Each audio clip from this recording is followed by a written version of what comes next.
It is now my pleasure to introduce our speaker for this evening for the 4th annual Cherel B. Henderson Lecture. Jeff Sellers serves as the Director of the Education and Community Engagement at the Tennessee State Museum. He oversees educational, interpretive, and community programs offered by the museum and the state capitol, and this includes K through 12 education, family engagement, as well as adult learners. Jeff holds a BA in history from Auburn Universities and a master's degree from the University of Montebello. He also holds a master's degree in public history from Middle Tennessee State.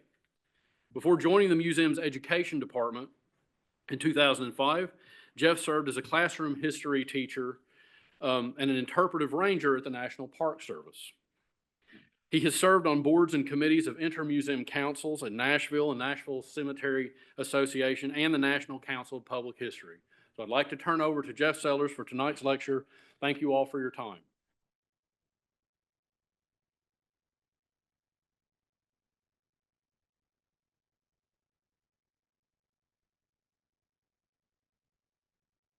Better grab my water. We're going to be here a while, maybe.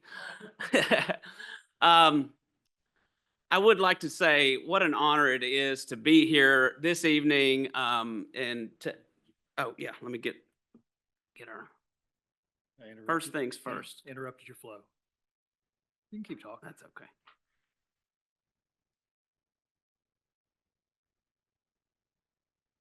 All right, thank you so much, Ken. It is indeed an honor to speak to this group and this body as in particular. You have bucket list things in the history field, as you know. This is on my bucket list to get to speak to the East Tennessee Historical Society. I've spoken all over the state, but this is the first time I've been able to speak with you all tonight, and it is indeed an honor to be here with you. I want to thank everyone. I want to thank the board of directors. Warren, thank you so much for your leadership in the field here in the state. Lisa and Stephanie, thank you for your invitation and getting me set up here. And I also would like to recognize Ambassador Ash, who serves on our State Museum Commission here. So there's just a very close relationship between these two organizations, and it's indeed a privilege to be here tonight. I would be remiss before I jump into this also not to recognize my former boss at the State Museum. Paulette Fox has just come in. So yeah, I've got a few people that'll be taking notes. I better get this right tonight. But it is great to be here. Now, I will warn you, I've created this book. We started this project, and it is a project of the Tennessee State Museum to make the Tennessee State Capitol's history more accessible to everyone throughout the state. And we partner with Arcadia Publishing to create the book that you will see tonight. As Warren said, I've been at the State Museum for many years. I've been giving tours of the state capitol for 19 years. It'll be 20 in September.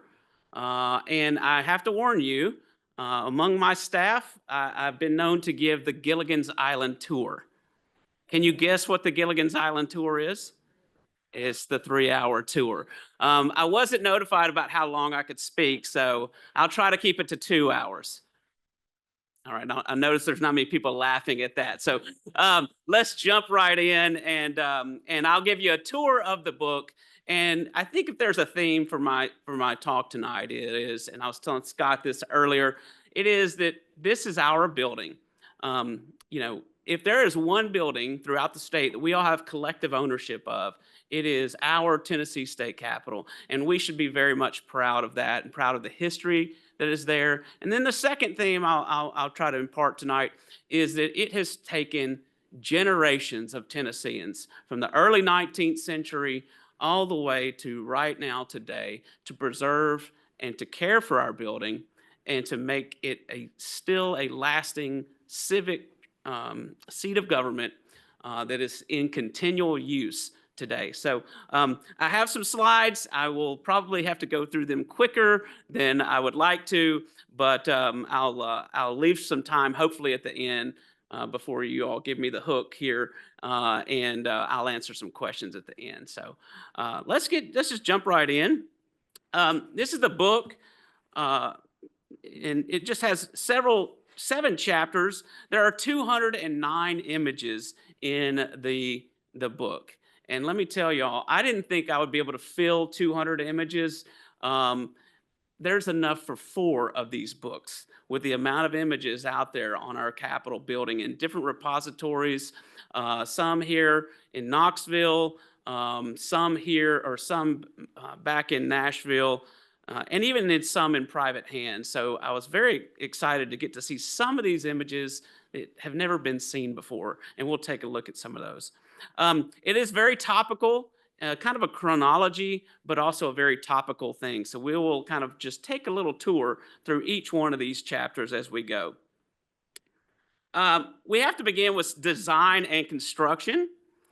And before we even get to design and construction, most of you all probably are very aware that Nashville has not always been the seat of government for the state of Tennessee. When it was founded, of course, even before it was founded, there was a territorial government that was here in Knoxville. So I made sure that we included some of those images of those buildings. So here you see Blunt Mansion.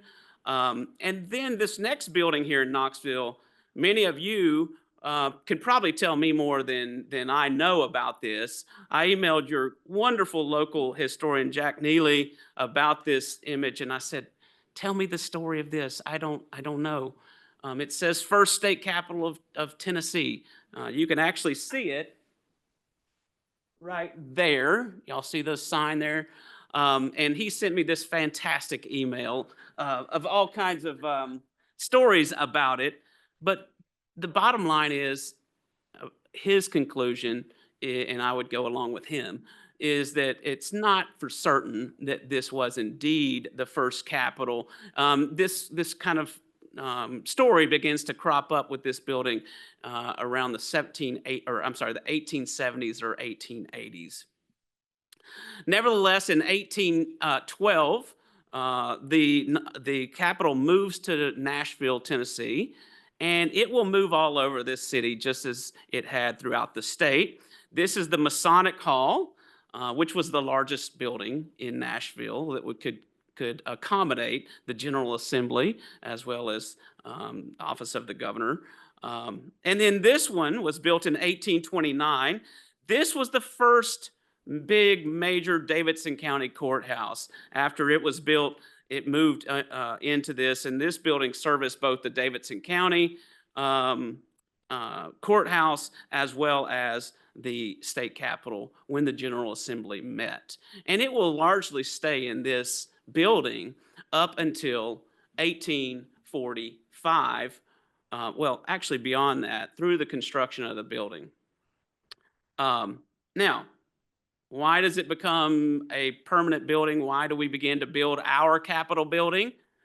Well, that takes place in 1834 when the Constitutional Convention comes around and they say, look, we cannot move from Murfreesboro to Knoxville, back to Nashville, to Murfreesboro. It had hopped all over the state.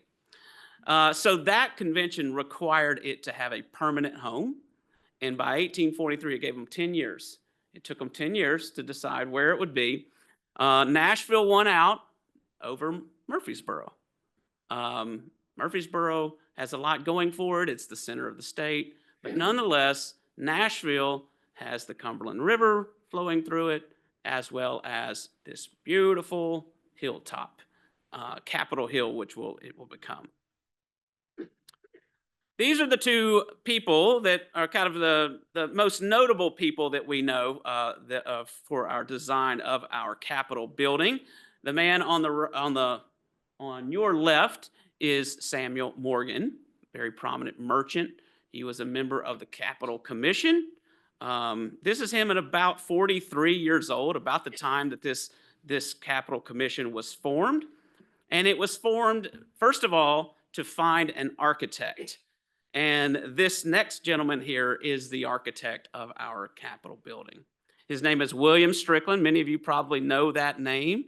Let me say, it is very prominent that Tennessee was able to get such a well-known figure in the architecture community to actually come to Nashville from Philadelphia and to design and superintend the construction of the Capitol building.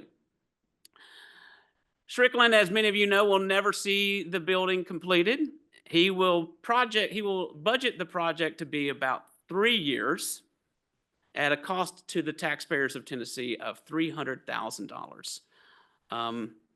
You know, if you're asking for a big project, maybe you might want to lowball that project. He did. It did not take 3 years. It took 14 years to build the building at a cost of nearly $1 million to the taxpayers of Tennessee. Now, many people, there's ghost tours in Nashville that say these two argued and that they still argue in the hallways overnight.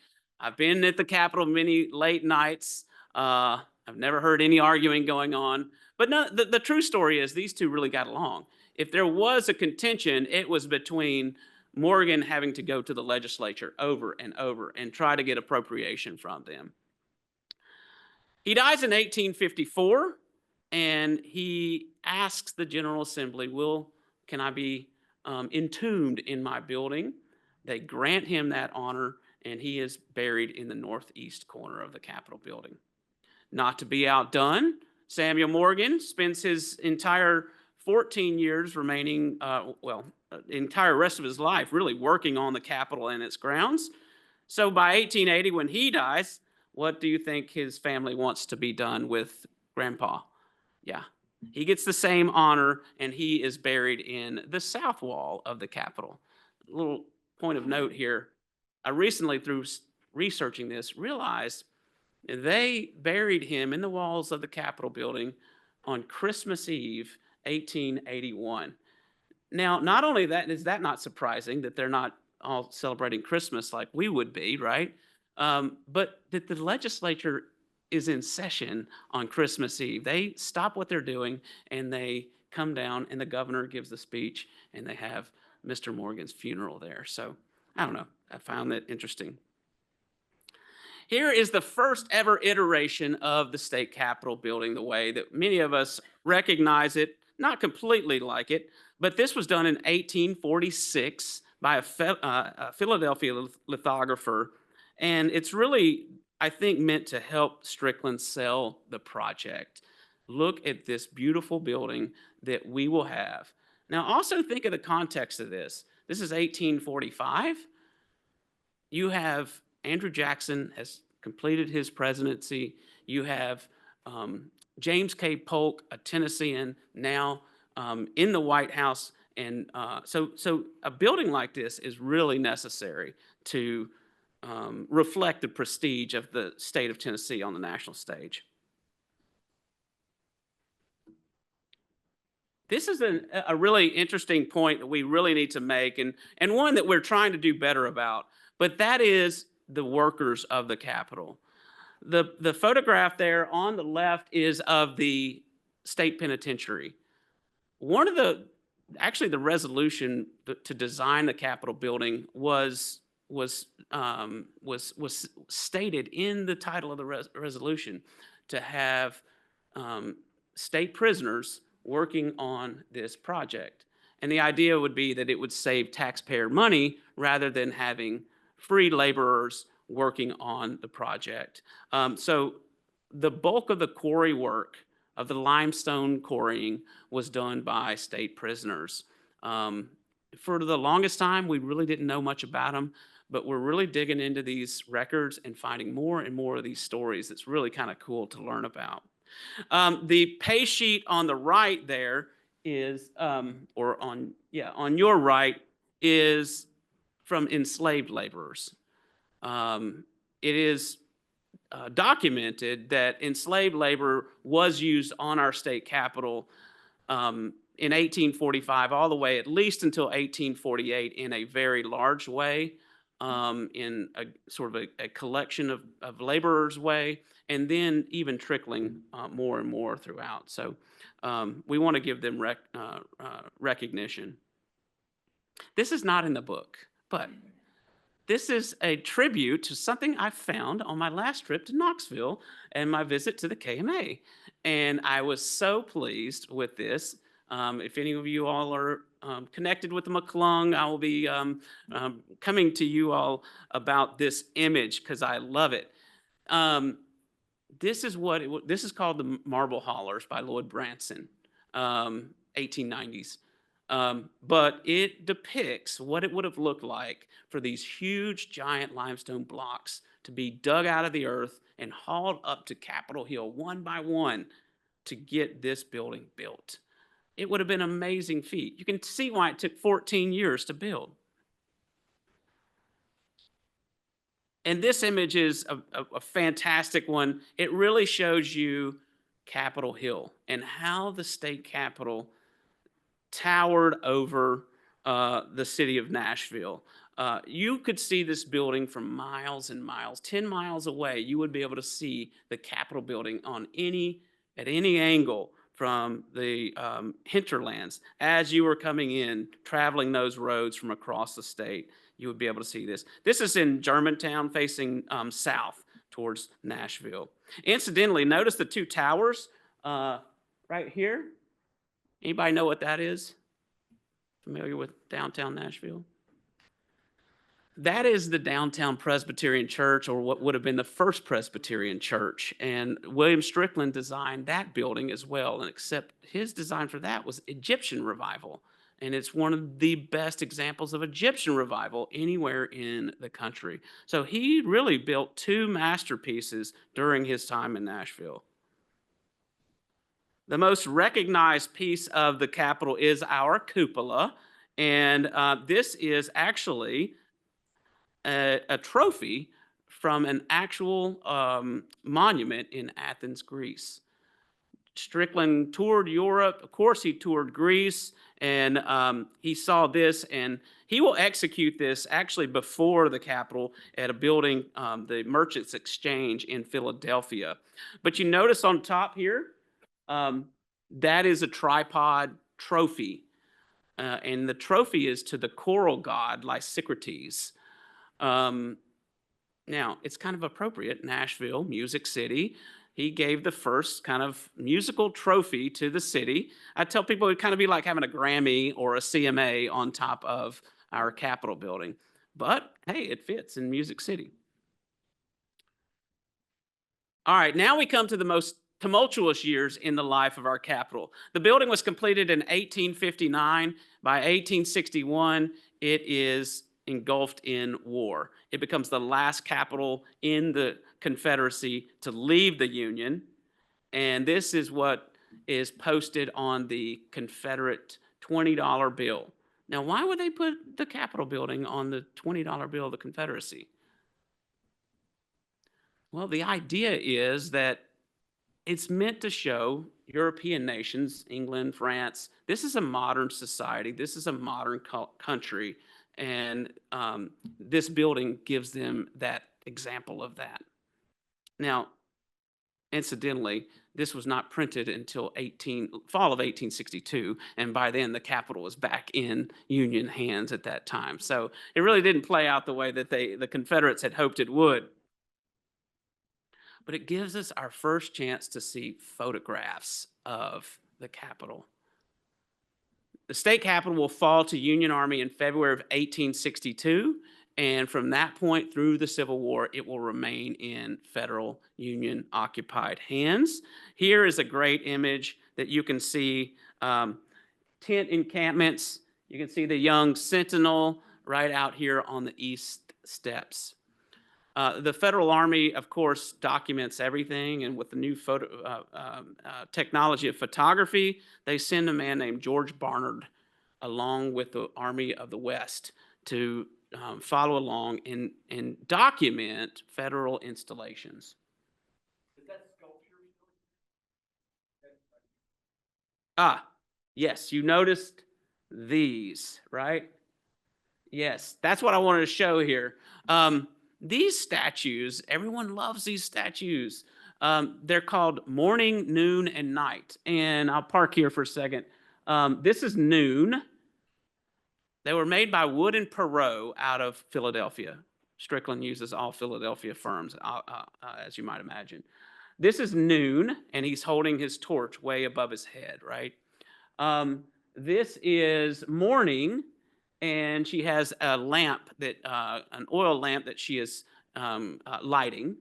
And then the one with the veil over her head is turned to us. That's night. She has a veil covering her head. These were posted at every entrance, north, south, east, and west entrance at the Capitol building. Whereas we might think they're cool, many of the people hated them from the beginning. And you can imagine many of them thought they were too scantily dressed. And there's evidence of these actually being even less scantily dressed, or even more scantily dressed in the catalogs of this firm. But there's some funny things that come along with this. We'll come back to what happened to these in just a minute. But before we do that, let's go into the Capitol building and see some of these interiors. I love this image. This is from the State Museum's collection. This is the House Chamber. If you've ever been, the House Chamber is the biggest and most impressive room in the Capitol building. You see it on the news. It's made a lot of news lately. But this is the most impressive room, and it maintains its historical integrity very well. We have the columns there. This is from 1909, and the rostrum is still there. What I want to kind of point out to you, though, is it's this before women's suffrage. This is before Feb and Harry do their thing. And so it's all men. But notice what they have stationed at every single legislator's desk, a spittoon. So you can imagine what these floors would have looked like. There's actually a picture of a sign that says, "No spitting on the floors." And they have a spittoon right there in the middle of the room. The other thing I want to point out is, look at the lights. They have string lights. This is only about 20 years after electrification begins to happen, and so they have string lights. But the reason they have string lights is because they had removed one of Strickland's pride and joys, and one of the most impressive chandeliers anywhere in America. It was a huge chandelier. Actually, the proper term is a gasolier, because it would have had gas-lit flames. It had 48 burners. It had American Indian statuettes. It had buffalo statues. It had corn stalks growing throughout. It had tobacco leaves, the cash crops of Tennessee, all weaving their way through this beautiful chandelier. Well, what happened to it? Well, about 20 years after the completion of the building, legislators are sitting under this huge, huge chandelier, and they begin to get a little worried about its safety. And this is one of the few times that bipartisan comes together. The two parties come together, they vote to take it down. It was not in jeopardy of falling. It took 2 days to dismantle this thing. And then it was sold at public auction. So it was one of the other things that has been lost to history. Luckily, though, we have 2 photographs, both of which are in the book, that show us this image. And here it is. So you can see just how big it made the Philadelphia papers when it was shipped on steamboats to Nashville. This is the smaller version of the one in the Senate chamber. I put this photograph in here because I love it, because it shows just after electrification. The state capitol was one of the first capitals or first buildings in Tennessee to be electrified. And notice there are no globes, there's no gas burners anymore. There is only one single lamp and bulb hanging from this giant bronze chandelier in the Senate chamber. Another angle of the house. The reason I put this in is because this is from the 1950s. And the room looks all spiffy and beautiful and decorated very nicely. The reason for that is this image is for a very important audience. It is for the Disney Corporation. because they're pitching our state capitol to be used in an upcoming film taking place in the context of Tennessee. Any idea what that film was in the 1950s? That's right, King of the Wild Frontier. And this is a movie poster from that movie. And if you look closely, that's our rostrum behind. That is that's the Senate rostrum. So they're in the Senate chamber in this image here. But there's Fess Parker there being Davy Crockett in what is in the movie, the U.S. Capitol. So if you go there, you get a really cool time machine of what our Capitol looked like in the 1950s. If you watch that movie closely. All right, how am I doing? All right, I'm going to speed it up here. But this is an area, let's take a tour of the Capitol grounds, the monuments that we as Tennesseans have erected to our honored people. Very early on, the Capitol building's grounds was meant to be a public garden. Very much along the lines of Frederick Law Olmsted, and making this a beautiful landscaped area where the city of Nashville could come as a park, public park. And the sidewalks were always meant to be put into this. The Civil War really disrupted that effort, but it begins to get really redeveloped in the 1870s. The culmination of the grounds kind of opening up is this day, May 1880. This is the centennial of Nashville, but bigger than that, anybody know what's going on in this photograph? I mean, obviously, it's a big day, and obviously, there is no such thing as OSHA in our world at this time. In the Victorian, I mean, look at the folks on these ledges, y'all. This scares me more here because those ledges are like that wide, and they're just standing on them. It's not reported that anyone was killed that day, thank goodness. But this is the unveiling of Jackson equestrian statue. And this was the big equestrian statue with Jackson's horse rearing up. You can see it in Washington, D.C. You can see it in the French Quarter of New Orleans in Jackson Square. And here in Nashville is where this was put up. It was the final one. Actually, there's one more. This is your little note of trivia for the evening. The fourth one, many people miss out on it, is in Jacksonville, Florida. It was put up in 1994, so not as historic as the other three. Your state capitol is the only capitol building that has the remains of a president and first lady. James and Sarah Polk were placed here in 1900 after Polk Place, which was only about 3 blocks away from the Capitol, was sold by the family, and the state legislature passed a measure that they would receive the grave of President and First Lady. Any idea who the person laying a wreath is at the tomb here? Very good, you got it. Eleanor Roosevelt came along with her husband FDR on his tour of the TVA sites. I believe it was Norris Dam. When they were building Norris Dam, Roosevelt was inspecting that, and Eleanor kind of made a kind of detour through Nashville and laid a wreath at the Polk's tomb. Incidentally, notice the Greek Revival style of this tomb. President Polk dies in 1849. There just so happens to be a wonderful Greek Revival architect in the city at the time. Who do you think did his tomb? William Strickland designed his tomb.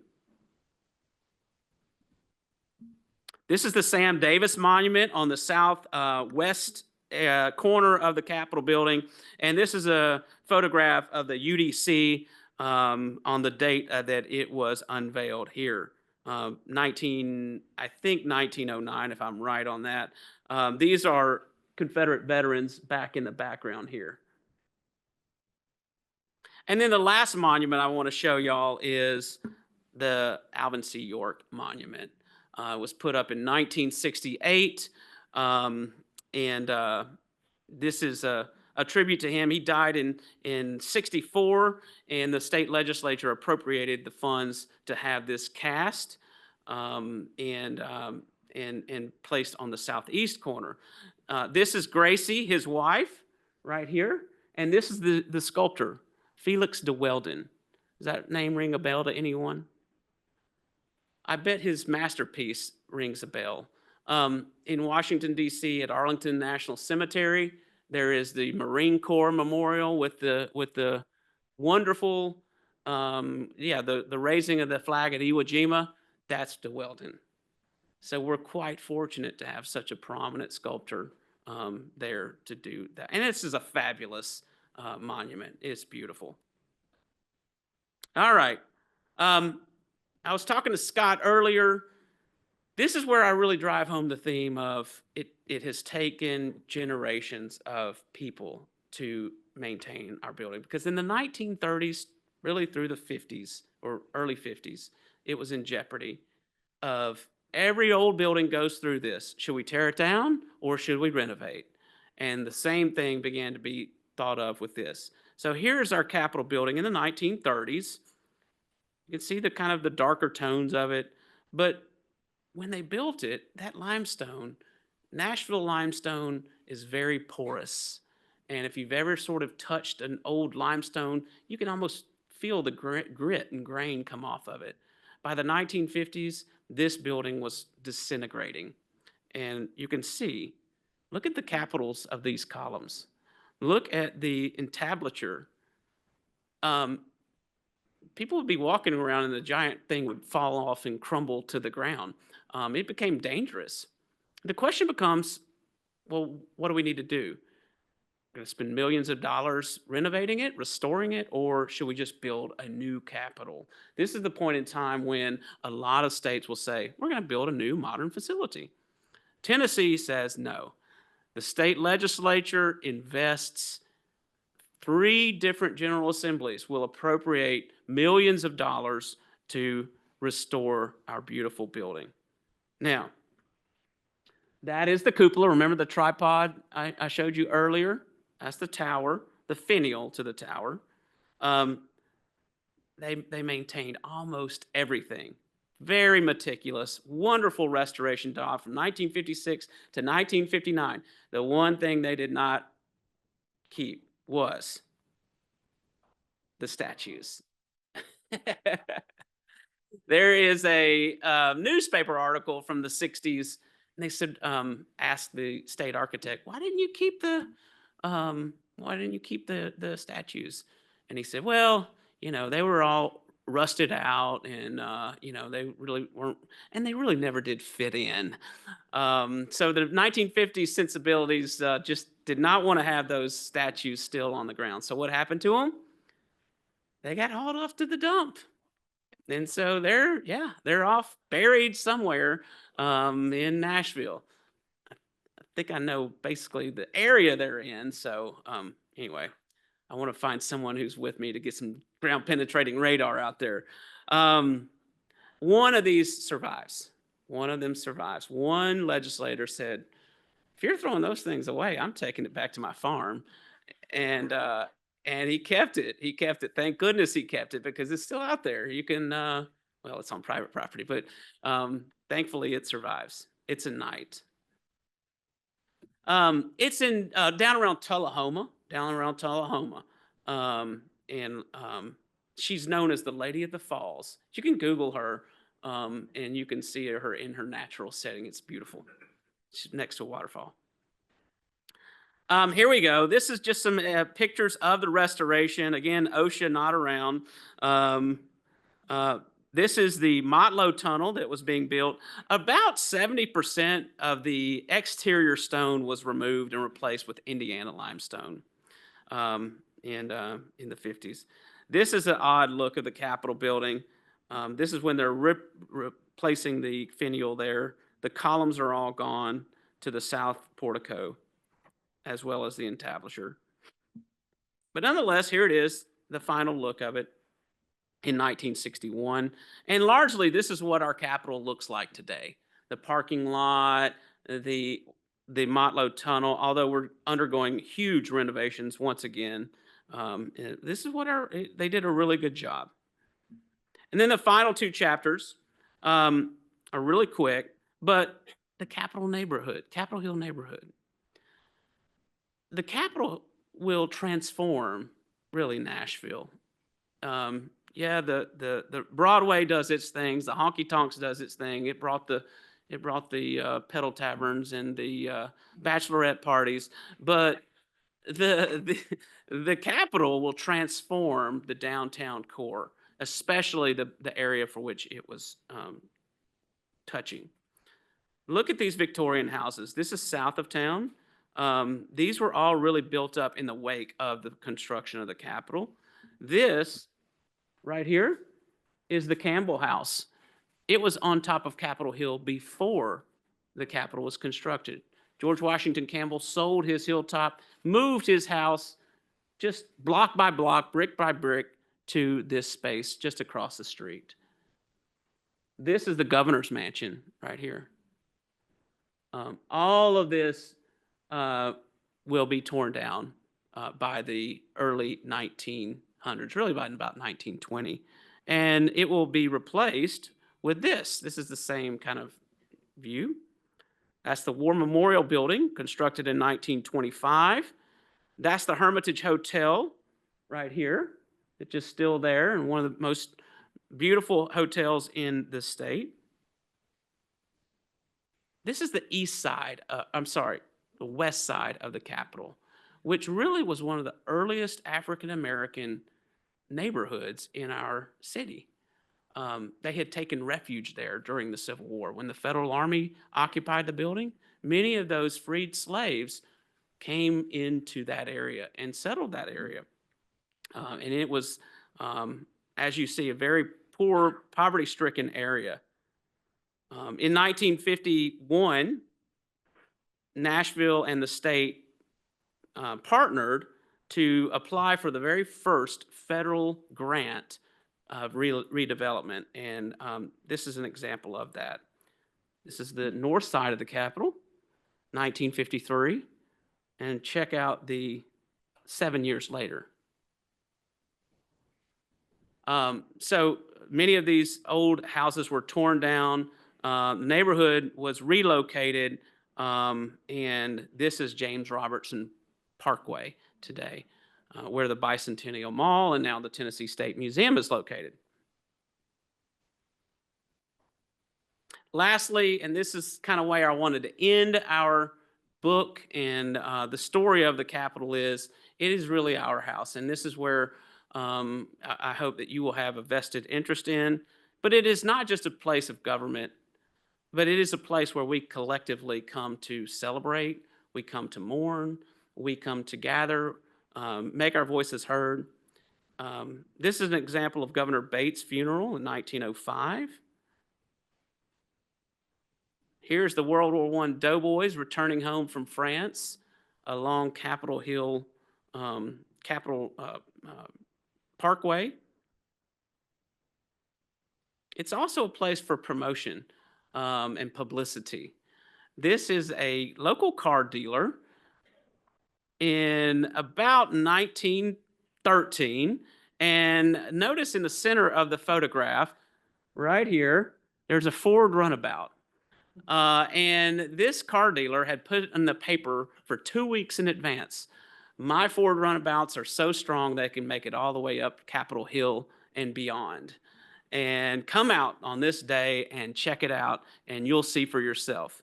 So obviously, there's not a whole lot to do in 1913 in Nashville. The entire town comes out to gather to see this thing happen. The story goes, you can see he's made the first flight. He gets all the way to the top flight, and this thing is rattling and sputtering and smoking, and all of a sudden it just overheats and it can't take anymore, and just, And oh, stop, wait, wait, wait. And so he gets out and pours some water down into the radiator and cools it down a little bit, cranks it back up, and it starts to kick and sputter again, and finally it makes it up the final steps through the open doors of the first floor, rattles down the hallway of the first floor. They open up the back door, north side, and it rattles and sputters down the north side of Capitol Hill. So just kind of a fun thing there. I call this Elvis was in the building. Yeah, so the Memphis delegation brought him to Nashville in 1957, I think is the date, just to honor him with what he had done for music in the state of Tennessee. And he came and he spoke to the General Assembly. This is him at Governor Buford Ellington's desk. He spoke to the General Assembly and said this was the greatest honor that he had been given, and up until that time.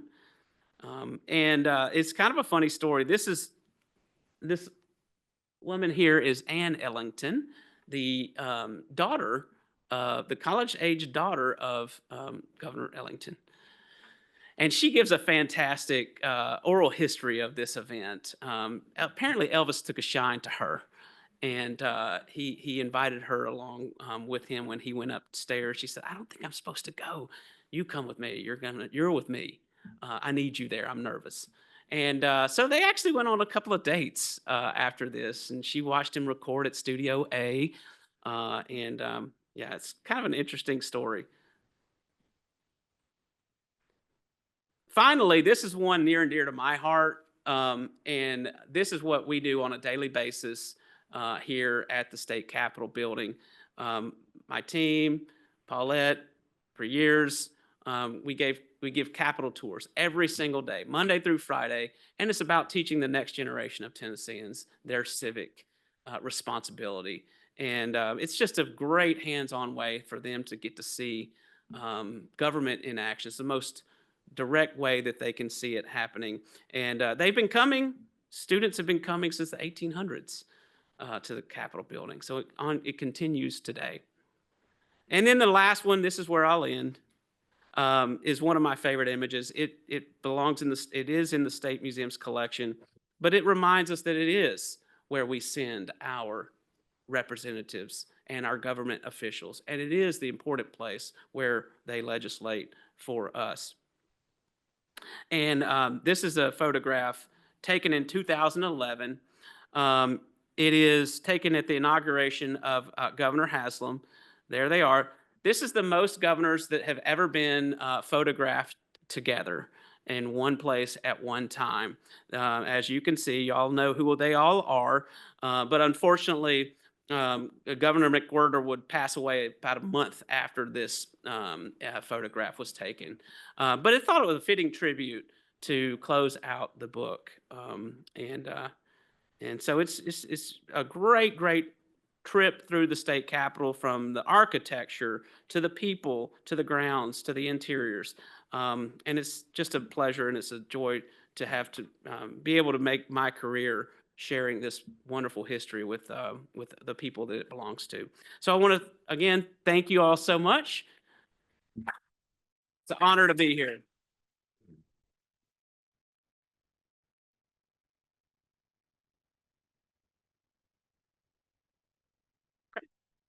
Anybody have any questions?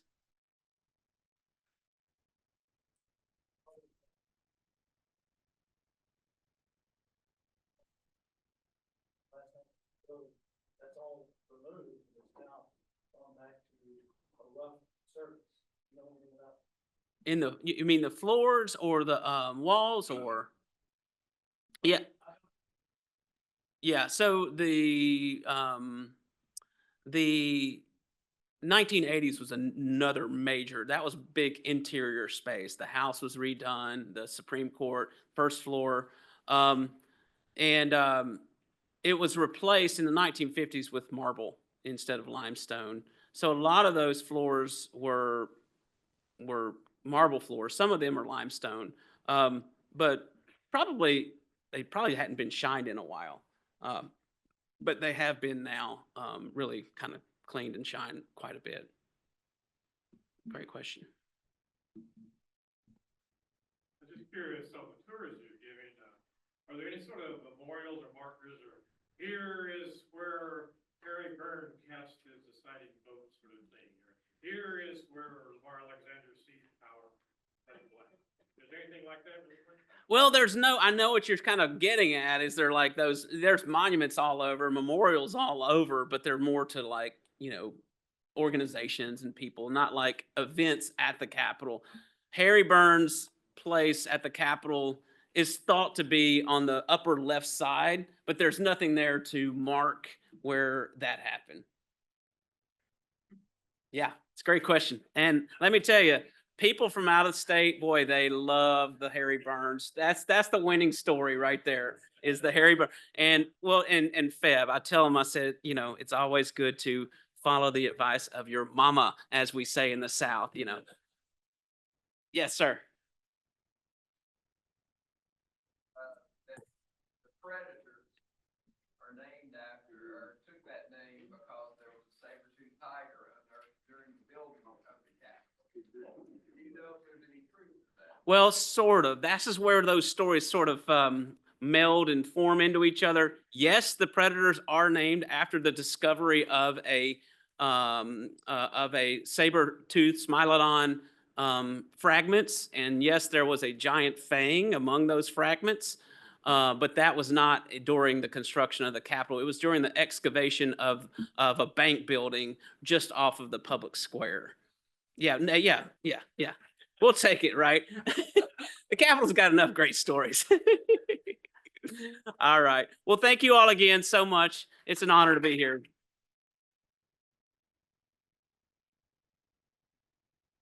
Thank you all so much for coming tonight. I hope you've enjoyed our hors d'oeuvres, and feel free to help yourself. I guess I'm going to formally call the annual meeting to a close. Thank you all for coming.